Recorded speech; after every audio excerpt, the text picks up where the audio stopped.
the edge of one of the largest wilderness areas in the lower 48 states, the Sierra Mountains. The region is so huge and secluded, some wonder if it's sheltering one of America's legendary beasts, a territory the giant cryptid seems willing to defend.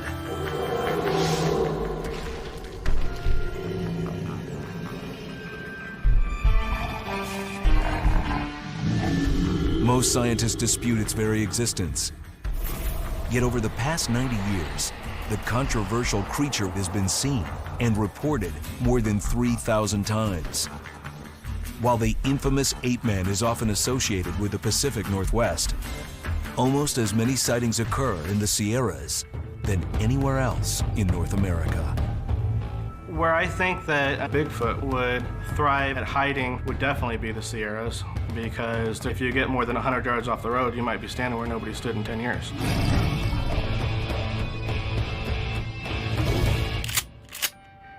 Growing up in these mountains, Alan Thomas didn't take the Bigfoot legends too seriously. Learning the tracks and signs of wildlife was his priority. All my life I heard these stories about these things, and I really didn't believe it until I encountered it myself. In 1987, I was on one of my hunting trips. We picked a place that we were going to hike off the trail into the wilderness.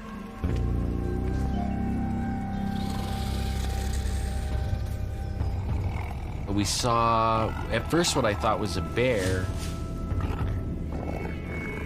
It was just this black thing bent over in a bush. Sensing the bear would be an easy kill, they moved closer.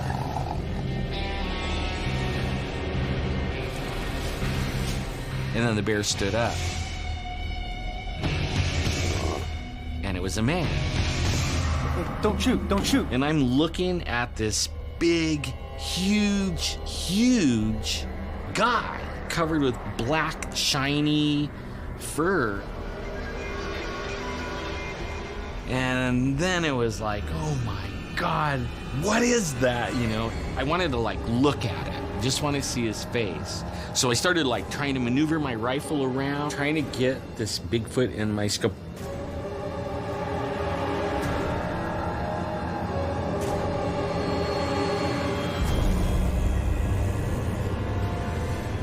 And he started yelling. And he was swinging his arms like this. I felt like that if I took one step, I could leap all the way back to town. My whole body wanted to run. I felt like that scared. Let's go. That freaked me out bad. I didn't go back to the mountains for 6 years.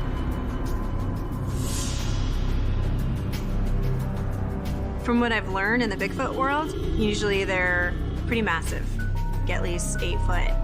Similar to Neanderthal, but bigger, which is why people are usually scared out of their mind if they have an encounter. Alan Thomas had inadvertently stepped into contested terrain. According to some Native American legends, areas within the Sierras are aggressively guarded by Bigfoot, and they don't treat visitors kindly. A Bigfoot could easily kill a human. They're much stronger and bigger than humans. They could kidnap you, take you off someplace, and maybe never hear from you again. Bigfoot with a bad attitude. This side of the beast isn't as well known. Yet some researchers claim thousands of years ago, a full-scale war broke out with these creatures. The Bigfoot Wars are an event that happened in the Sierras in prehistoric times.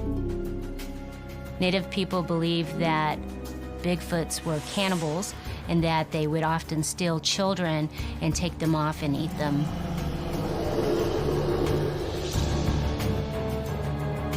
Kathy Strain is an archaeologist for the U.S. Forest Service, supervising tribal historical sites and artifacts.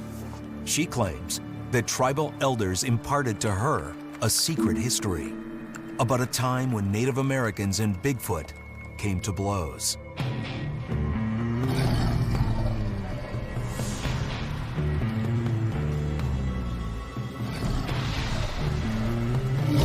One day, a Bigfoot crossed over into the tribe's territory,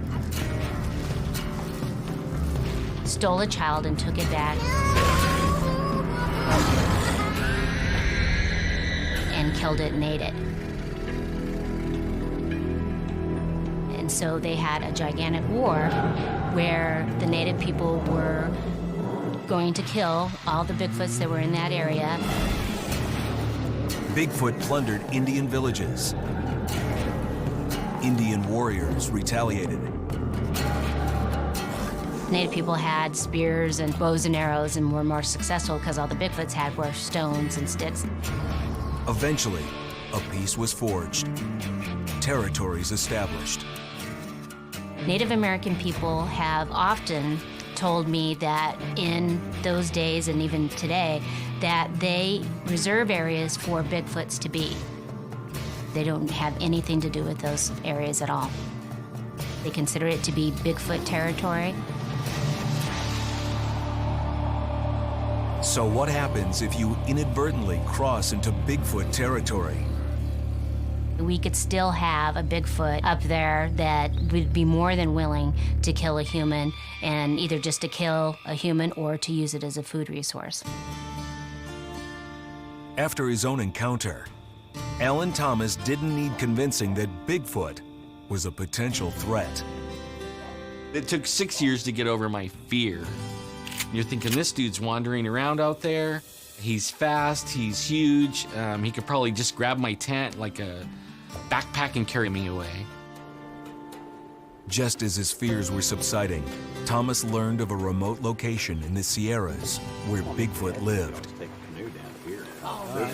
Lured by the prospect of confirming Bigfoot is real, Alan and his research buddies were ready to go. I had to see for sure, did I really see that? Because after a little bit of time, you question yourself, even though you know you saw it. Since I was a kid, people were telling me that, there was creatures up in the Sierras. While camping up in the mountains, there was always that in the back of my mind that what if there was? Trying to answer that question would bring much more than these men ever bargained for. I will always remember that day. It will be with me for the rest of my life until I die. There was eyes looking at me. It was unbelievable. It blew my mind.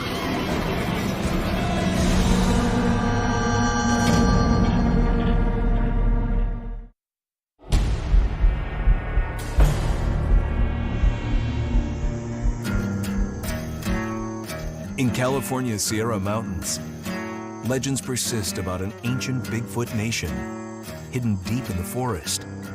Some believe these are shy and gentle giants. Others assert that Bigfoot will defend its territory like King Kong. In 2011, Jeff Gonzalez, Alan Thomas, and their research buddies learned about a secret location for Bigfoot in the Sierras. This particular valley, the Native Americans have always told me, don't go there. This place has got Bigfoot there. If you go there, something's gonna happen. Warned to steer clear, they went anyway. We were in the middle of nowhere, down in this canyon, the little valley. It's about 2 hours away from anyone. You can't get phone service. It's far. The plan on that weekend was pretty much to arrive on Friday and to leave Sunday afternoon. As a technician for the telephone company, Jeff Gonzalez is adept at rigging surveillance gear for Bigfoot investigations. I set up all of our electronics, the night vision cameras, motion detectors, hoping something was gonna happen. I got the camera ready, Jeff. Just turning it on. Everything was normal, had dinner, everything was pretty quiet.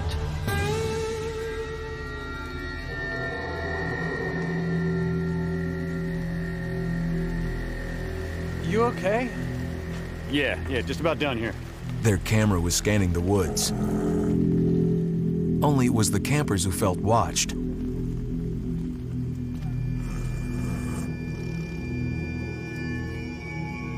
As they settled in for the night, heavy storm clouds approached.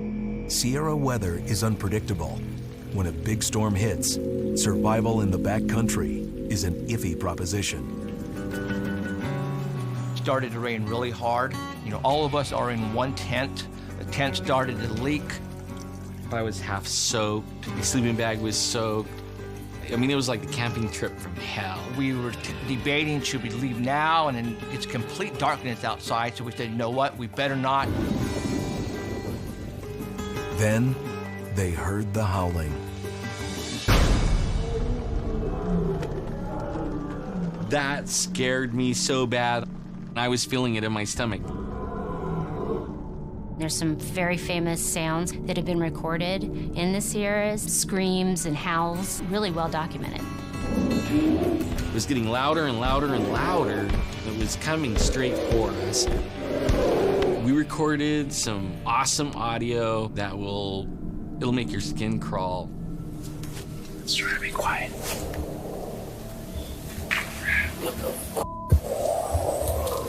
It's getting louder.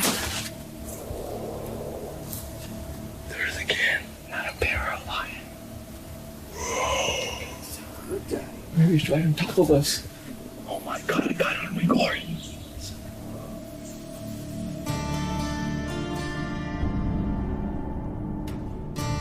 When morning arrived, they were all safe. Only the sense of security didn't last long. The roads are very treacherous. The waters can get up to 5 feet on the dirt road, and you're lucky you're gonna get in or out. So that's what really scared us. Stranded inside enemy lines, they knew they had to go. We started throwing everything in the trucks to get out of there as soon as we can. I started my truck, and my wheels started to spin. I did not have any traction at all. I was pretty much dead in the water. Stuck! Yeah, come on, man. Try and help me get mine out. Now we're scared. We have one truck that's left. 2, 3, stop! We were pushing the vehicle. We got stuck in the mud. It scared us because we thought we were not going to get out. Let's go! They all crammed into the 4x4. It was their last hope to make it out of Bigfoot Valley. It usually takes us 15 minutes. That morning, it took us almost 2 hours to get out.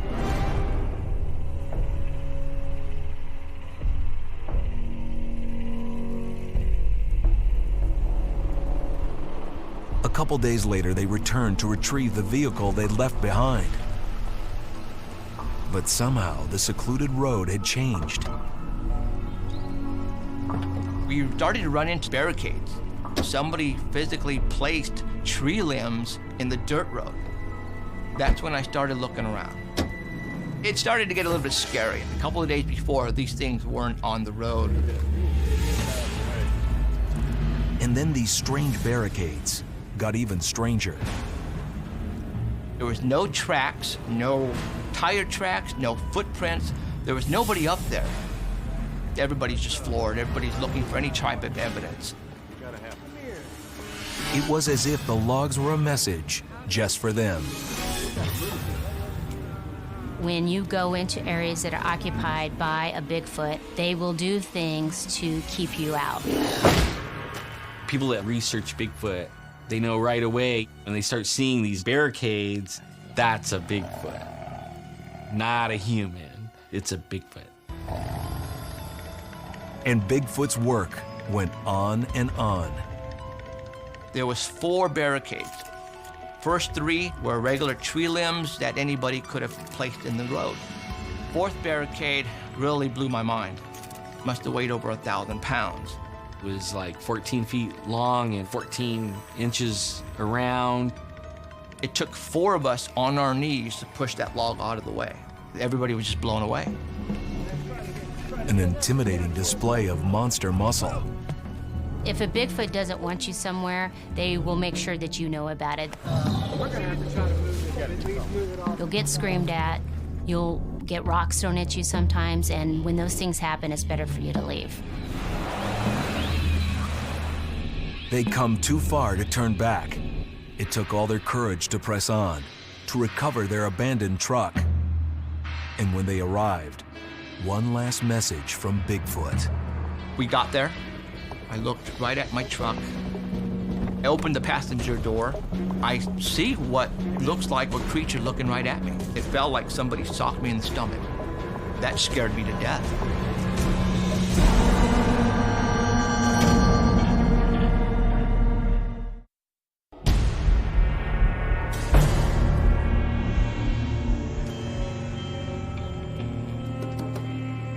The Sierra Mountains of California. Bigfoot territory. In 2011, a storm forces a research group to abandon their vehicle in the mountains. Oh, come on, man. Try and help me out. Days later, when they returned, they found that Bigfoot had left his calling card. We arrived at the spot. I got out of the truck. I started to walk, looking very carefully for any type of footprints. I opened the passenger door, and I had to catch my breath. It's a picture right on the window. Jeffrey, all of a sudden, he had this sick look. I mean, it absolutely looked like he saw a ghost. I almost went down on my knees. It was so intense, it was so in your face. It looked like somebody was looking right at me. You know, that scared me. On Jeff's window was a massive smudge, the oily outlines of a beastly face. It freaked me out so bad, I was just like frozen. We all knew it was a Bigfoot. A Bigfoot made that impression on the window. Everybody was intent. Is whatever left the impressions on these windows still here? So that got us to thinking really, really quick. Let's just get our trucks going and let's get out of here. On the way down, I'd call my friend, Mickey Burrow, who's in law enforcement. He's a forensic expert. And he starts to laugh at me. I said, we have the best evidence, I think, ever of what we think this is, a Bigfoot. He was very excited. Initially, he asked me to just come take a look at it and photograph it for him, which I had no problem doing. As a crime scene investigator with 16 years on the job, Mickey Burrow is familiar with cases of murder and mayhem. What could he do with a Sasquatch-sized smudge on Jeff's car window? I approached this as if it was a crime scene, just trying to figure out what exactly it is I'm looking at. Soon, the face print came into focus. We're looking at a very large creature. The lips in width were 8 inches across, and the nostrils were 6 inches across. And I'm thinking, you know what, if there's going to be DNA here, it's probably in the best state that we're going to find it in is right here. He got the DNA, and he enclosed him in the tubes. Within all that slobber, is there the means for identifying the monster? After the test, it came back that it had human possible contamination, which was very odd to me because when Mickey took the samples of the DNA, he was very careful with it. At all times, gloves were worn. Our faces were far apart from the windows to make sure that we didn't breathe on them. The team may have contaminated the samples with their own DNA. Another theory argues that the presence of human DNA points to Bigfoot's half-human heritage. It's a question still waiting for answers. Even without DNA proof, Mickey and Jeff are impressed with the physical evidence. When I saw that face in the window, I knew exactly what I was looking at. There's something out in those woods that you need to be very careful now. We don't know what else is out there. I mean, this could be the find of the century. There are creatures out there that have yet to be discovered, and this could be one of those creatures.